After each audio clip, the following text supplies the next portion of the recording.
Vamos falar sobre a psoríase em placas crônica e o que fazer quando os cremes já não são a solução. Toda a nossa conversa de hoje é baseada nas orientações de especialistas publicadas no Up to Date. Sabe, para muita gente que convive com a psoríase, chega uma hora que os tratamentos mais comuns, aqueles cremes, as pomadas, simplesmente param de fazer o efeito desejado. E aí fica a dúvida, né?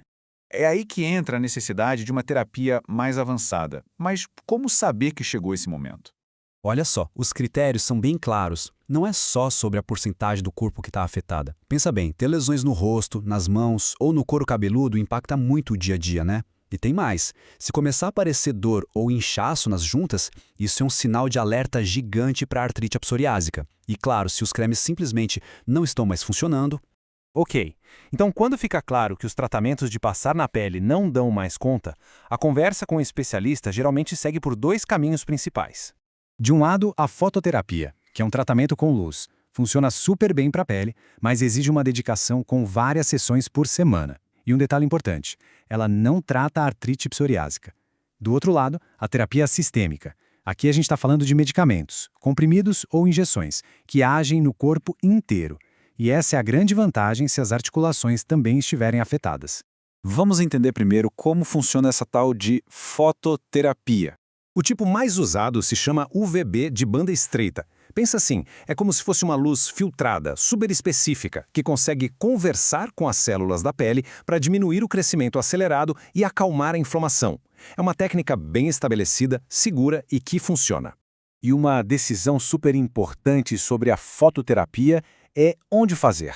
Na clínica, com supervisão profissional, o que exige um compromisso de tempo para ir e voltar várias vezes na semana, ou em casa, com um aparelho prescrito que dá muito mais flexibilidade. E olha que curioso, um estudo grande sobre o assunto mostrou algo que talvez seja surpreendente. O tratamento feito em casa, além de ser mais prático, na verdade teve resultados um pouquinho melhores. 33% dos pacientes em casa tiveram a pele limpa ou quase limpa, contra 26% na clínica. Interessante, né? Bom, agora vamos para aquele segundo caminho que a gente falou, as terapias sistêmicas. São os tratamentos que agem no corpo todo, de dentro para fora.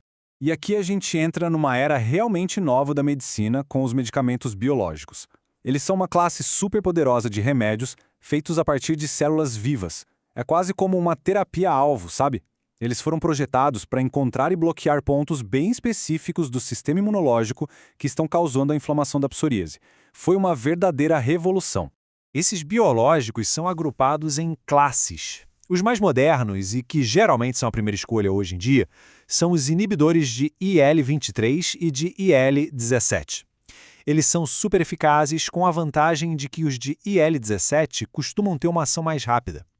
Já os mais antigos, os inibidores de TNF-alfa, ainda são uma opção importante, dependendo do caso ou até da cobertura do plano de saúde. E o ponto crucial que as pesquisas mostram é este. De modo geral, a eficácia dos agentes biológicos é muito, mas muito superior à dos medicamentos sistêmicos mais antigos, como o metotrexato. É um outro patamar de resultado de verdade. Então, com tantas opções boas na mesa, a questão deixa de ser qual é o melhor remédio que existe e passa a ser qual é o melhor remédio para essa pessoa. A escolha é super individual.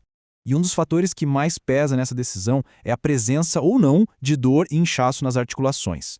Ter artrite psoriásica muda completamente o jogo. Porque se as juntas estão inflamadas, não adianta tratar só a pele, certo? É preciso uma terapia sistêmica que resolva os dois problemas ao mesmo tempo. E é por isso que os biológicos, como os inibidores de IL-17, IL-23 e TNF-alfa, se tornam as opções mais indicadas. O objetivo aqui é maior, é evitar um dano permanente nas articulações. Mas claro, a decisão não é só técnica. A preferência pessoal conta e muito.